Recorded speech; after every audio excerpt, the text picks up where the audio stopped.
এ পর্যায়ে শিক্ষকদের মাঝখান থেকে জনাব মোহাম্মদ মাহমুদুল হাসান তুহিন স্যার, প্রভাষক ইংরেজি, বিনোদন আফসর মহিলা কলেজ, ওনাকে অনুরোধ করছি তার বক্তব্য প্রদানের জন্য শিক্ষার্থীদের।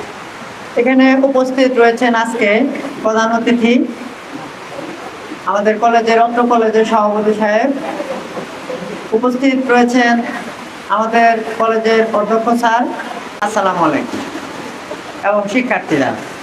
তো আসলে হচ্ছে এটা আমাদের নতুন একটা অধ্যায় স্কুল, এই জন্য আমাদের কিন্তু শিক্ষাকে বিভিন্ন স্তরে ভাগ করা হয়েছে, প্রাইমারি,